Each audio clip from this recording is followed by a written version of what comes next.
Hello and welcome dear viewers to this program. Today we will discuss about translation. Translation is simply the decoding of nucleotide sequences on mRNA into the amino acid sequences of a polypeptide. The process of translation, that is the synthesis of a polypeptide chain, can be divided into three rather distinct activities. A. Initiation, which involves binding of ribosomal subunits with messenger RNA accompanied with transfer RNA charged with methionine. B. Elongation, in which successive aminoacylated transfer RNA molecules are brought sequentially on the ribosomes, that is, translating the messenger RNA molecule and the formation of peptide bond between the successive amino acids. And C. Termination, where the ribosomal units dissociate into the individual units and the synthesized polypeptide chain is released. Proteins are the workhorse of the cell, controlling virtually every reaction within a cell as well as providing structure to the cell and serving as signals to other cells. They are long chains of amino acids, and it is the sequence of amino acids that determines the final structure and function of the protein. Instructions for that sequence of amino acids in a polypeptide or proteins are encoded in genes, or we can say on DNA. We know synthesis of every protein molecule in a cell is directed by an mRNA originally copied from DNA. Therefore, synthesis of mRNA is primary requirement for translation.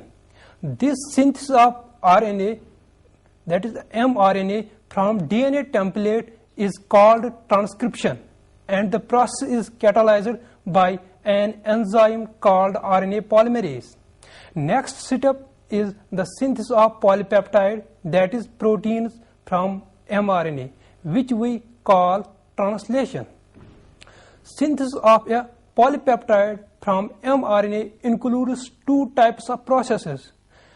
One, information transfer process, in which the mRNA base sequence determines an amino acid sequence, and two, chemical process, in which the amino acids are linked together.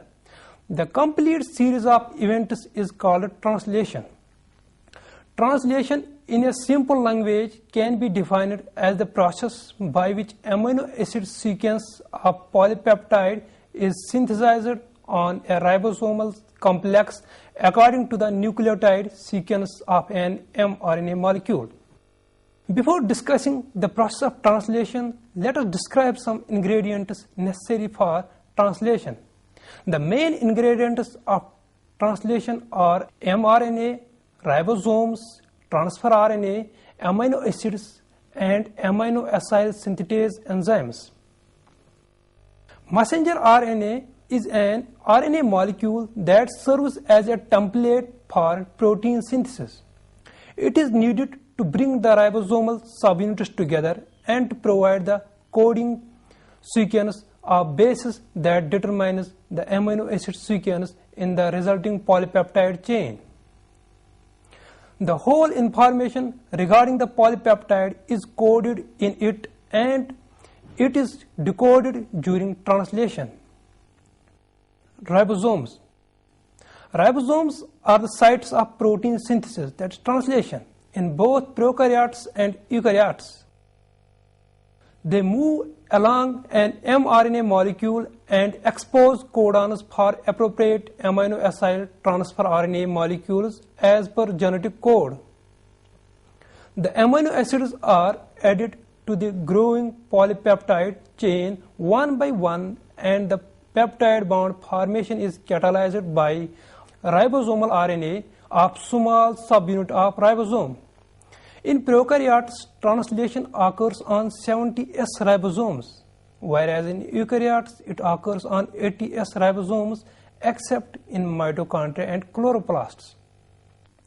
The general structure of prokaryotic and eukaryotic ribosome is similar, although they differ in size, The small subunit of prokaryotes designated as 30S consists of the 16S ribosomal RNA and 21 proteins, and the large subunit designated as 50S is composed of the 23S, 5S ribosomal RNA and 34 proteins. The subunits of eukaryotic ribosomes are larger and contain more proteins than their prokaryotic counterparts have.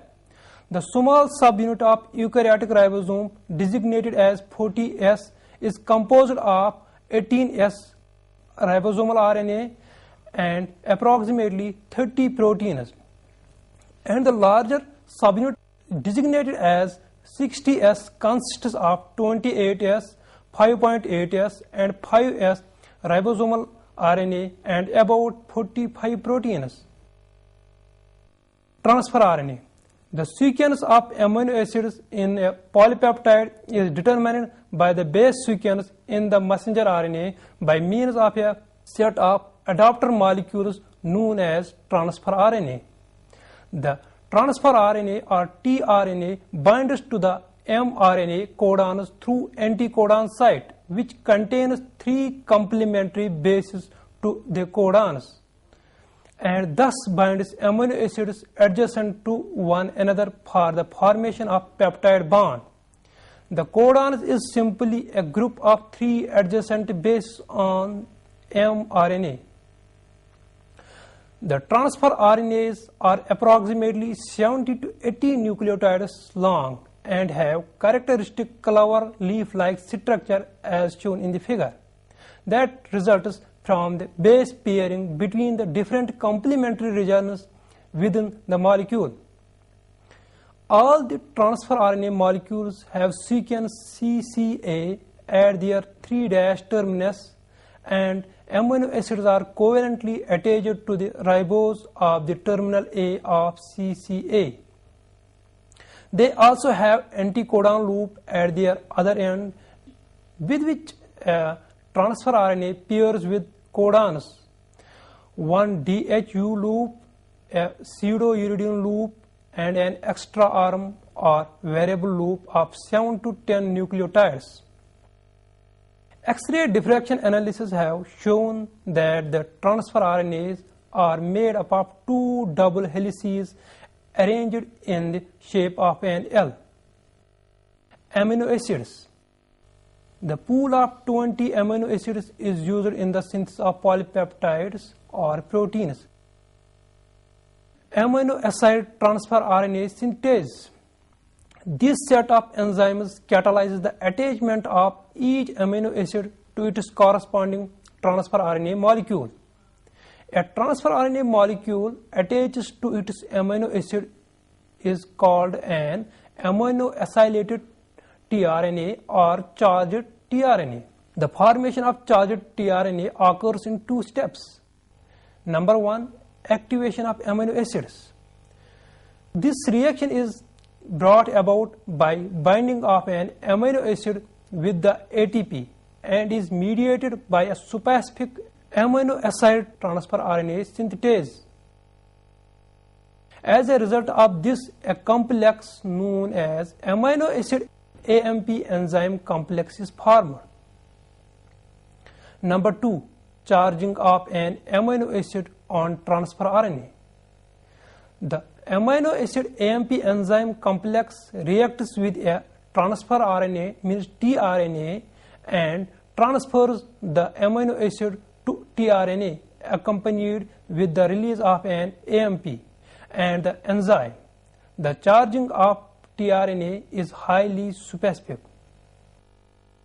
The synthesis of a polypeptide, which we also call translation, is a continuous process, but for the sake of simplicity, it is divided into 3 distinct steps. Number 1, initiation. Number 2, elongation. And number 3, termination. Initiation. The main feature of the initiation is the binding of an mRNA molecule to the small subunit of ribosome transfer RNA charged with formylated methionine, followed by the large ribosomal subunit to form the initiation complex. The ribosome have 3 sites for tRNA molecules. These are E or exit site, from which the uncharged transfer RNA leave during elongation, P or peptidyl site, where the transfer RNA loaded with the polypeptide is associated with the ribosomes, and an A or aminoacyl site, where new charged tRNA joins during elongation. The initiation proceeds with the binding of the 30S subunit with the initiation factor IF1 and IF3. The IF3 prevents the 30S and 50S subunits from combining prematurely. Factor IF1 binds at the A site during initiation. The mRNA then binds to the 30S subunit in such a way that the initiation AUG codon is positioned at the P site of ribosome. Bacterial mRNA possesses a specific sequence of nucleotides called the Shine-Dalgero sequence, named after its discoverer, that resides 5 to 10 nucleotides before the initiation codon. The Shine-Dalgero sequence is complementary to a sequence of nucleotides near the 3' end of the 16S rRNA of small ribosomal subunit. It is pairing between complementary bases of Shine-Dalgero sequence and 16S rRNA that positions AUG codon at P site of ribosome. The initiation complex consisting of the 30S ribosomal subunit IF3, IF1 and mRNA is joined by both GTP-bound IF2 and initiating transfer RNA charged with formulated methionine. The anticodon of this tRNA pairs with the initiation codon of mRNA. It should be noted that only the first charged tRNA binds with the P site. All the other successively added tRNAs attaches at the A site of ribosomes. This is followed by joining of 50S ribosomal subunit, but at this setup, GTP bound to IF2 is hydrolyzed to GDP and inorganic phosphate, which are released from the complex. All the 3 initiation factors depart from the ribosome at this point. At the completion of this process, a functional 70S ribosome called the initiation complex is formed. Initiation in eukaryotes proceeds in similar way as in prokaryotes, that is, binding of small subunit designated as 40S with the mRNA, followed by joining of charged tRNA and then larger subunit designated as 60S to form the initiation complex. But initiation in eukaryotes requires at least 10 initiation factors designated as EIFS, means eukaryotic initiation factors, which makes initiation in eukaryotes more complex. Number 2, elongation.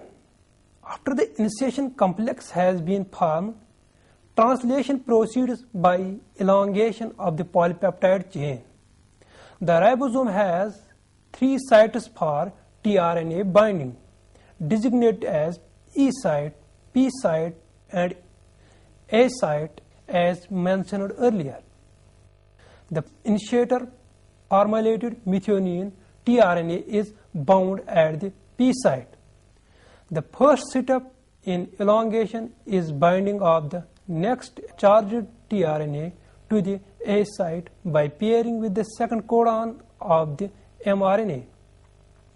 The aminoacyl tRNA is escorted into the A site of the ribosome by an elongation factor EFTU, which is complexed with GTP.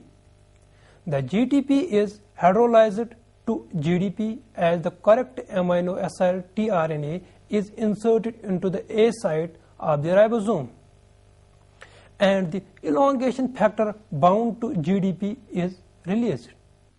The hydrolysis of GTP in elongation is the rate limiting step and provides the time interval during which an incorrect aminoacyl tRNA can dissociate from the ribosome rather than being used in the formation of a polypeptide.